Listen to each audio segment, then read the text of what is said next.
If you've been paying attention to Las Vegas news over the past year, you've probably noticed some troubling headlines about Caesars Entertainment. Possible layoffs at certain hotels, plummeting stock prices, and most significantly, Caesars Entertainment being unceremoniously removed from the S&P 500 index. For those who love Las Vegas, whether as regular visitors or as locals who call this city home, these developments raise serious questions about the future of one of the Strip's most iconic operators, and whether Las Vegas itself is still the value destination it once was. The situation at Caesars Entertainment is not just a corporate story buried in financial reports and earnings calls. It's a story that affects real people, real jobs, and the real experience of visiting Las Vegas.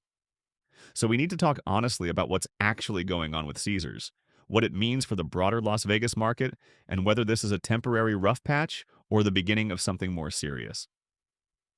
Let's start with the hard numbers because they paint a stark picture of a company in genuine distress.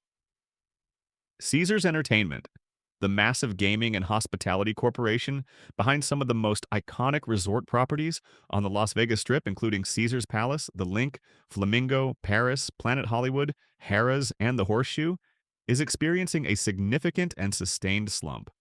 In the second quarter of 2025, their Las Vegas revenues fell approximately 3.7% compared to the same period in the previous year. Now, at first glance, a decline of less than 4% might not sound particularly alarming. You might think that's just normal business fluctuation, the kind of minor variance that happens in any industry. But for a company of Caesars Entertainment's enormous size and scale, operating multiple massive resort properties with thousands of rooms and employing tens of thousands of people, a 3.7% revenue decline represents tens of millions of dollars that simply vanished from their balance sheet. That's money that was expected, budgeted for, and counted on to cover operational expenses, service debt, fund capital improvements, and generate returns for shareholders. When that money doesn't materialize, it creates immediate and cascading problems throughout the organization. The revenue decline is concerning enough on its own, but it's accompanied by equally troubling trends in occupancy rates. Caesars is selling fewer rooms across their Las Vegas portfolio. Occupancy dropped by approximately 2 percentage points compared to the previous year. Again, 2% might sound modest, but when you're operating thousands of hotel rooms across multiple properties, that translates to roughly 27,000 fewer room nights sold in just a single quarter. Think about what that means in practical terms. That's 27,000 instances where a room sat empty that would have been occupied the previous year. Each of those empty rooms represents not just lost room revenue, but also lost ancillary spending. When someone doesn't book a room, they're also not eating at the restaurants, not gambling in the casino, not buying drinks at the bars, not attending shows, not using the spa, and not spending money in the retail shops. The ripple effects of declining occupancy extend far beyond just the room rate itself. But perhaps the most symbolically significant and financially consequential development came on September 22nd, 2025, when Caesars Entertainment was officially removed from the S&P 500 index. For those unfamiliar with financial markets, the S&P 500 is essentially the VIP list of America's top 500 publicly traded companies. It's a carefully curated index that represents the largest, most stable, and most important corporations in the American economy. Companies like Apple, Microsoft, Amazon, JP Morgan Chase, and historically, major gaming and hospitality operators like Caesars Entertainment. Being included in the S&P 500 is not just a matter of prestige, though that certainly matters. It's a signal to the investment community that your company is large enough, stable enough, and important enough to be considered a core holding in diversified portfolios. Institutional investors, pension funds, retirement accounts, and countless index funds automatically hold S&P 500 stocks as part of their investment strategy. When a company is removed from the index, it sends exactly the opposite signal. It tells the market that this company is now smaller, less stable, or struggling to maintain the profitability and market capitalization required to remain in that elite group. The mechanics of being removed from the S&P 500 create additional downward pressure on the stock price. Because so many index funds and passive investment vehicles are required to hold only S&P 500 companies, when Caesars was dropped from the index, those funds were forced to sell their Caesars shares. This wasn't a decision based on the fund manager's opinion of Caesars' prospects or strategy. It was an automatic mechanical requirement. When you have massive institutional selling pressure like that, it drives the share price down even further, which creates a vicious cycle. A lower share price makes it harder for the company to raise capital by issuing new shares. It makes borrowing money more expensive because lenders view the company as higher risk.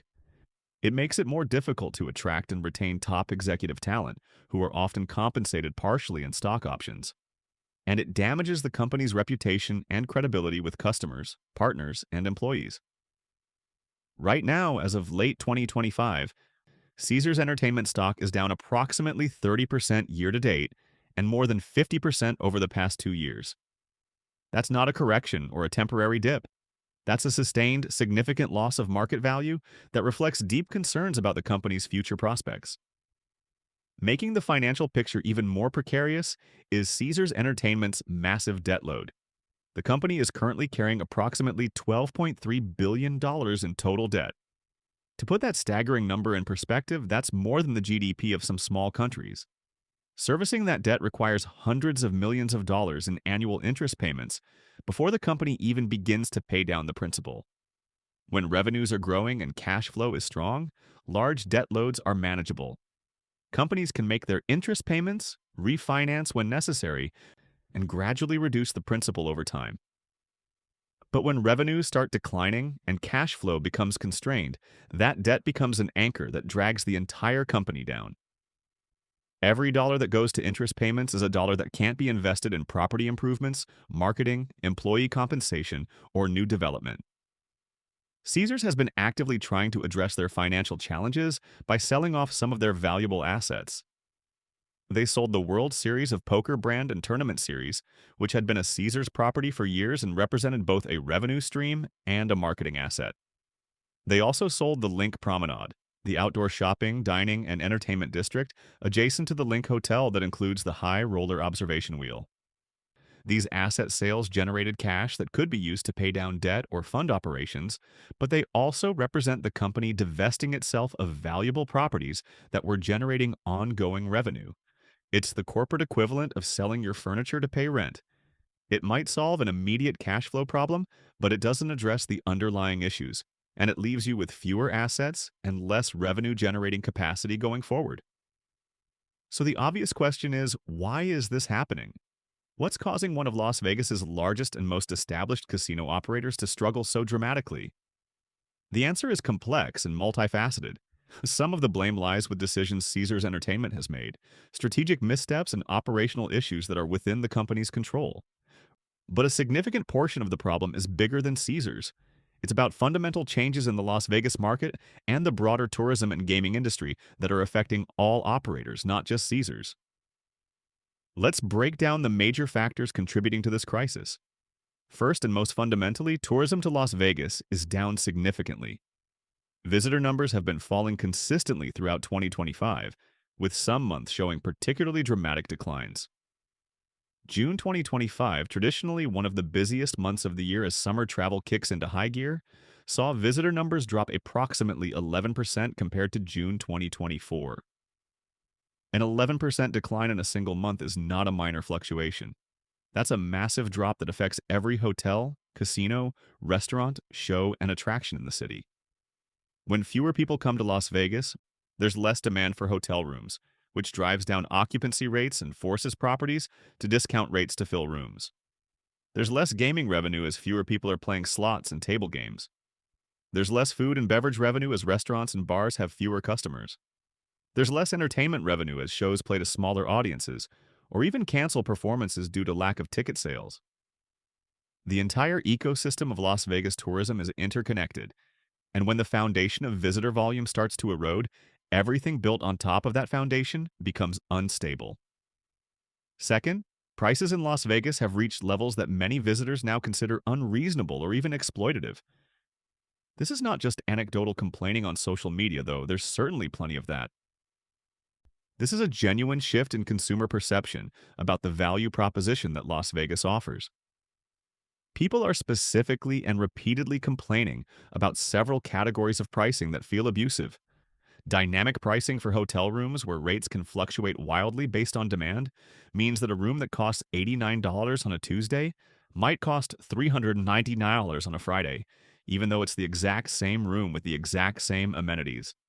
While dynamic pricing is common in the airline and hotel industries, the extreme volatility in Las Vegas has reached a point where it feels arbitrary and unfair to consumers. Food and beverage prices have also skyrocketed. A beer that cost $8 a few years ago now costs $14 or more. A basic burger and fries that was $15 is now $25 or $30. Cocktails at nightclubs can easily run $20 to $25 each. For a family or group trying to budget for a Vegas trip, these prices add up incredibly quickly and can turn what was supposed to be an affordable fun getaway into a financial stress point. But perhaps nothing has generated more consumer anger and resentment than resort fees and parking fees. Resort fees, which are mandatory daily charges added to your room rate, supposedly to cover amenities like pool access, fitness center use, and Wi-Fi, have become increasingly expensive and increasingly divorced from any actual value provided. At Caesar's Palace, the resort fee is now over $50 per night. At properties that were traditionally positioned as value options like Flamingo, Harrah's, and Horseshoe, resort fees have also climbed to $50 per night. Not too long ago, those same properties were charging resort fees under $30 per night. The problem with resort fees isn't just the amount, though that's certainly part of it. The problem is that they feel deceptive. When you search for a hotel room and see a rate of $129 per night, you expect to pay something close to that. But then at checkout, you discover that the actual cost is $129 plus a $50 resort fee plus taxes, which means your $129 room actually costs over $200. This practice, which is technically legal but ethically questionable, has been the subject of regulatory scrutiny and consumer lawsuits. It makes customers feel tricked and resentful, which is not the emotional state you want people in when they're supposed to be enjoying a vacation. Parking fees are another source of intense frustration. For decades, free parking was a given at Las Vegas casinos. It was part of the basic value proposition. You could drive to a casino, park for free, and spend your money inside on gambling, food, and entertainment. But in recent years, most major strip properties have implemented parking fees ranging from $15 to $30 or more per day, with higher rates for self-parking during peak times and even more expensive valet parking. For locals who used to casually visit strip properties for dinner or entertainment, these parking fees have become a significant barrier. Why would a local pay $20 to park at Caesars when they could go to a locals casino with free parking? For tourists, especially those renting cars, parking fees are yet another unexpected expense that adds to the perception that Las Vegas is nickel and diming visitors at every opportunity. When you add steep resort fees and parking fees to already elevated room rates and expensive food and beverage, you reach a tipping point where people start questioning whether a Las Vegas trip is worth the cost. For many visitors, that calculation has shifted, and they're choosing to shorten their trips, visit less frequently, or skip Las Vegas entirely in favor of other destinations that offer better perceived value. Third, broader economic factors are playing a significant role. Consumer confidence nationwide has weakened considerably. People are more uncertain about their financial futures, more cautious about discretionary spending, and more likely to cut back on non-essential expenses like vacation travel. This economic anxiety has hit California especially hard, and California is by far the most important feeder market for Las Vegas tourism. The majority of Las Vegas visitors drive from Southern California, making the trip up Interstate 15 for weekend getaways or longer vacations. When California consumers are feeling financially stressed, Las Vegas feels it immediately and dramatically. Rising costs of living, particularly housing costs in California, have left many households with less disposable income for travel and entertainment. Credit card debt has reached record levels, and more people are carrying balances and paying interest rather than paying off their cards each month. In this economic environment, a Las Vegas trip that might cost $2,500 to $2,000 or more for a couple for a long weekend starts to feel like an unaffordable luxury rather than a reasonable indulgence. Fourth, international visitor numbers have declined significantly, creating a substantial gap in demand. Caesars Entertainment CEO specifically pointed out that Canadian travelers were a major component of the missing room nights in their properties. Canada has historically been one of the largest sources of international visitors to Las Vegas, with Canadians particularly drawn to the city during winter months to escape cold weather. But a combination of factors has reduced Canadian visitation. The strength of the US dollar relative to the Canadian dollar makes Las Vegas more expensive for Canadian visitors. Changes in travel patterns post-pandemic have shifted some Canadian travel to other destinations, and economic conditions in Canada have made discretionary international travel less affordable for many households. Beyond Canada, European visitors and travelers from other international markets have also declined. When international visitors don't show up in expected numbers, it creates a huge gap that's difficult to fill with domestic travelers alone. International visitors also tend to stay longer and spend more per trip than domestic visitors, so their absence has an outsized impact on revenue. Fifth, and perhaps most structurally challenging for Las Vegas, is the explosion of competition from regional casinos and online gambling options. This is a fundamental shift in the gaming industry that has permanently altered the competitive landscape. 20 or 30 years ago, if you wanted a casino experience, you had limited options. You could go to Las Vegas, Atlantic City, or a handful of other destinations. For most Americans, Las Vegas was the premier and often only realistic option for a casino vacation. But over the past 2 decades, tribal casinos, commercial casinos, and regional gaming facilities have proliferated across the country. Nearly every state now has some form of legalized gambling within a few hours' drive. California alone has dozens of tribal casinos offering slot machines, table games, restaurants, entertainment, and hotel accommodations. For someone living in Los Angeles or San Diego, why drive 4 or 5 hours to Las Vegas when you can drive 30 minutes to a local casino that offers many of the same gaming options? The experience might not be as elaborate or exciting as the Las Vegas Strip, but for someone who primarily wants to gamble, the convenience factor is enormous. Even more disruptive has been the rapid expansion of online gambling and sports betting. States across the country have legalized online sports betting, online poker, and online casino games. People who used to make an annual Vegas trip specifically to bet on sports or play poker can now do that from their couch using their smartphone. The social experience is different, and you don't get the full Las Vegas atmosphere, but for many people, the convenience and accessibility of online gambling has replaced or reduced their need to travel to Las Vegas.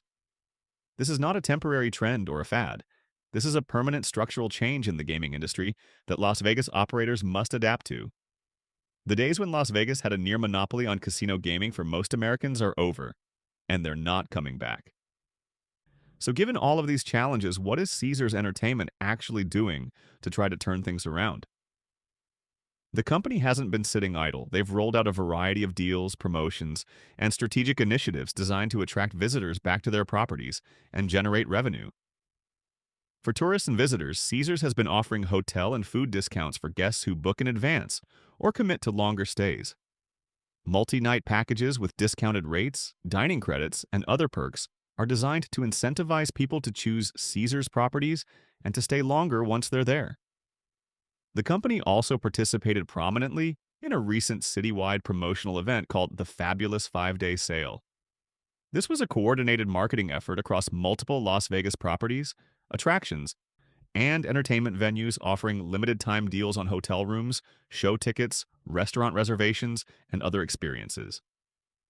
The goal was to create a sense of urgency and excitement, encouraging people to book Las Vegas trips they might have been considering but hadn't yet committed to. These kinds of flash sales can generate short-term booking spikes and create positive buzz on social media and in travel planning communities. For locals, Caesars has started offering special dining and hotel discounts specifically targeted at Las Vegas residents. This represents a significant strategic shift and an acknowledgement that the company has largely ignored and alienated the local market over the past several years. Las Vegas locals represent a valuable and consistent customer base. They come in regularly for dining, entertainment, and gaming. They're not price sensitive in the same way tourists are because they're not trying to make a fixed vacation budget stretch over several days. They'll come in for dinner and a show on a Friday night, or stop by for a few hours of gaming on a weekday evening. But locals are also practical and have long memories. When casinos implemented parking fees, raised prices dramatically, and made it clear through their policies and pricing that they were only interested in tourists, locals responded by taking their business elsewhere. There are dozens of locals casinos throughout the Las Vegas Valley that offer free parking, better slot club benefits, cheaper food and drinks, and a more welcoming atmosphere for residents. Caesars is now trying to win back that local business by offering Nevada resident discounts and promotions. But rebuilding trust and changing behavior patterns that have been established over several years is not easy or quick. The critical question, of course, is whether any of these promotional efforts and strategic adjustments will actually work. Will they be enough to reverse the declining revenue trends, stabilize occupancy rates, and put Caesars Entertainment back on a path to financial health? The company's own guidance suggests cautious optimism mixed with realistic acknowledgement of ongoing challenges. Caesars executives have stated publicly that they're expecting a soft third quarter, meaning they anticipate continued weakness in revenue and occupancy during that period. However, they've also expressed optimism about the end of 2025 extending into 2026. Their CEO has specifically pointed to a strong group calendar as a reason for this optimism. In industry terms, group business refers to conventions, corporate meetings, trade shows, and other large organized events that book blocks of rooms and generate significant ancillary spending on meeting space, catering, and other services. Las Vegas has a robust convention calendar, and when major conventions come to town, they can fill thousands of hotel rooms and generate substantial economic activity. If the convention calendar for late 2025 and early 2026 is indeed strong, and if those groups actually materialize and don't cancel or reduce their bookings, it could provide a meaningful boost to Caesars' financial performance and help stabilize their operations. From my perspective, as someone who follows the Las Vegas market closely and cares deeply about the city's future, I'd love to believe that this current downturn is just a temporary rough patch, a cyclical dip that will naturally correct itself as economic conditions improve and tourism patterns normalize. But honestly, the more I look at the situation, the more it feels like we're seeing something more fundamental than just a temporary slump. It feels like people are genuinely fed up with the way Las Vegas has been operating. The constant price hikes, the hidden fees that make the actual cost of a trip significantly higher than advertised, the sense that visitors are being squeezed and nickel and dimed at every turn, these have created a real erosion of goodwill and trust. Las Vegas built its reputation as a place where you could have an incredible time without spending a fortune. The value proposition was always part of the appeal. Yes, you could spend a lot of money if you wanted to stay in luxury suites and eat at celebrity chef restaurants, but you could also have a great time on a modest budget. That's no longer true, or at least it's much less true than it used to be. Vegas today feels expensive, and not in a you get what you pay for way, but in a you're being overcharged for everything way. The fabulous 5-day sale might have given Caesars and other participating properties a quick boost in bookings and generated some positive short-term revenue, but I'm skeptical that it will change the long-term trend.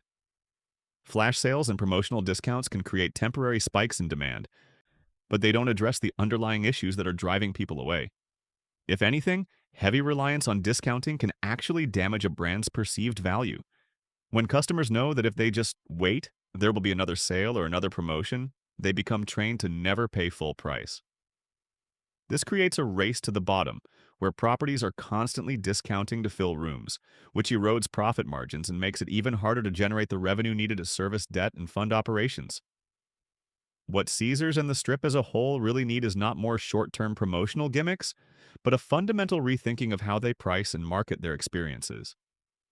They need to rebuild trust with customers by being more transparent about pricing, reducing or eliminating the hidden fees that create resentment, and genuinely delivering value that justifies the prices they're charging. Just look at some of the specific numbers around resort fees to understand why customers are so frustrated. The resort fee at Caesars Palace is now over $50 per night. That's on top of whatever room rate you're paying.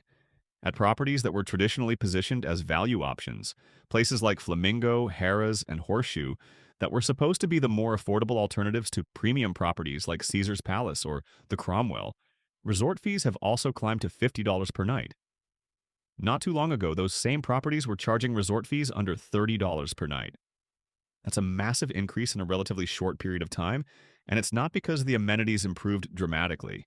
The pools are the same, the fitness centers are the same, the Wi-Fi is the same, The only thing that changed is that the company decided they could charge more and get away with it. When you add a $50 resort fee to an already elevated room rate, you start pushing customers away. A room that's advertised at $140 per night actually costs over $220 after the resort fee and taxes. That's a 50% increase from the advertised rate, and it feels deceptive even though it's technically disclosed in the fine print. The bottom line is that when you combine steep resort fees like this with already high room rates, expensive food and beverage, parking fees, and all the other costs associated with a Las Vegas trip, you reach a point where you're pricing out a significant portion of your potential customer base. If Caesars Entertainment and Las Vegas as a whole want tourism to fully recover and return to growth, they need to make some significant changes. The fabulous 5-day sale should become an annual event, something customers can anticipate and plan around. But beyond that, properties need to offer more consistent perks and value throughout the year, not just during occasional promotional periods. They need to continue taking care of locals, a market segment they have completely disregarded and actively alienated over the past 4 years. Locals should feel welcome at strip properties, not like second-class customers who are tolerated only when tourist business is slow. This means bringing back free parking for Nevada residents, offering meaningful locals discounts that actually provide value, and creating experiences and amenities that appeal to people who live here and know the market well. Caesars also needs to address their operational issues and financial structure. The massive debt load is unsustainable if revenues continue to decline. The company may need to consider more aggressive asset sales, debt restructuring, or even bringing in new investment partners to strengthen the balance sheet. Leadership stability is crucial. The executive team needs to develop and execute a coherent long-term strategy rather than lurching from one quarterly earnings report to the next. Employee morale and retention matter enormously in hospitality. If staff are worried about layoffs, if they're overworked because positions aren't being filled, if they feel like the company doesn't value them, that comes through in the guest experience. Investing in employees, even during difficult financial times, is actually one of the most important things a hospitality company can do. I'll continue tracking this story closely because it's not just about one company's financial struggles. This is about the future of Las Vegas as a destination. Caesars Entertainment operates some of the most iconic properties on the Strip. Caesars Palace is a legendary resort that's been synonymous with Las Vegas glamour for over 50 years. If Caesars as a company fails or is forced into bankruptcy or a fire sale of assets, it would send shockwaves through the entire Las Vegas market. It would affect thousands of jobs. It would impact the city's tax revenue. It would change the competitive landscape in ways that are difficult to predict. Other operators would potentially acquire Caesars properties, which could lead to rebranding, repositioning, or even closure of some locations. The psychological impact on Las Vegas's reputation as a stable, thriving destination would be significant. But beyond just Caesars, this situation is a canary in the coal mine for the broader Las Vegas market. If one of the largest, most established operators with some of the best located and most iconic properties is struggling this badly, what does that say about the overall health of the market? It suggests that the challenges facing Las Vegas are not just company-specific operational issues, but fundamental market dynamics that all operators need to grapple with. The era of endless growth and ever-increasing prices may be over. The market may be telling the industry that it's reached a saturation point, that prices have gone too high, that the value proposition has eroded too much, and that significant corrections are necessary. How Las Vegas responds to this moment will determine what the city looks like for the next decade or more. Will operators recognize that they've pushed too far and make genuine changes to rebuild value and trust? Or will they continue with business as usual, hoping that economic conditions improve and tourism naturally rebounds, even as the underlying problems continue to fester? The next 12 to 18 months will be absolutely critical for Caesars Entertainment and for Las Vegas as a whole. If tourism numbers stabilize and begin to recover, if the strong convention calendar materializes as expected, if promotional efforts successfully bring back visitors and locals, and if Caesars can manage their debt and operational challenges, there's a path forward. The company could emerge from this difficult period leaner, more focused, and better positioned for sustainable success. But if tourism continues to decline, if the promotional efforts fail to generate meaningful sustained demand, If debt service becomes unmanageable or if another economic shock hits the system, we could be looking at a very different and much more dire situation. Caesars Entertainment could face bankruptcy, forced asset sales, or a breakup of the company. Properties could close or be sold to competitors. Thousands of jobs could be lost. The Las Vegas Strip could look fundamentally different than it does today. What's particularly concerning is that many of the factors driving this crisis are outside of any single company's control. Caesars can't fix the broader economy. They can't force Californians to have more disposable income. They can't eliminate competition from regional casinos or online gambling. They can't single-handedly change consumer perceptions about Las Vegas value. What they can control is how they price their products, how they treat their customers, how they invest in their properties and employees, and how they position themselves in a changing market. The question is whether they'll make the necessary changes quickly enough and boldly enough to make a difference, or whether they'll continue with incremental adjustments that don't address the fundamental problems. For visitors planning Las Vegas trips, this situation creates both risks and opportunities. The risk is that properties may cut services, reduce staffing, defer maintenance, or make other operational changes that negatively impact the guest experience. If you're paying premium prices, you expect premium service, and that may become harder to find if companies are in cost-cutting mode. The opportunity is that desperate properties may offer genuinely good deals to fill rooms and generate cash flow. If you're flexible with your travel dates and willing to shop around, you may find room rates, dining packages, and other offers that represent real value. But you should also go in with realistic expectations and understand that the Las Vegas experience may not be quite what it was a few years ago.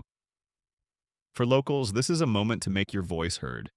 If you want Strip properties to value your business, you need to reward the ones that do and avoid the ones that don't. Support properties that offer free parking for Nevada residents, that provide meaningful locals discounts, and that create experiences designed for people who live here.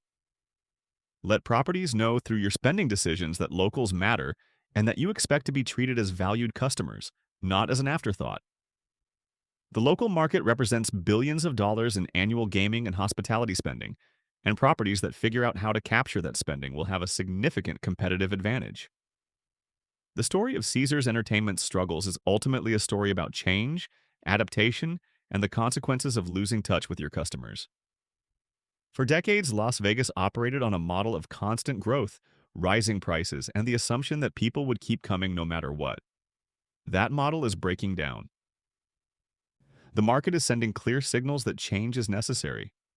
Whether Caesars and the broader Las Vegas industry will listen to those signals and make the necessary changes remains to be seen. But one thing is certain. The decisions made over the next year will shape Las Vegas for a generation. This is not just another business cycle or temporary downturn. This is a pivotal moment that will determine what kind of destination Las Vegas becomes, and whether it can reclaim its position as the entertainment capital of the world, or whether it will continue to struggle as an overpriced, undervalued destination that people increasingly choose to avoid.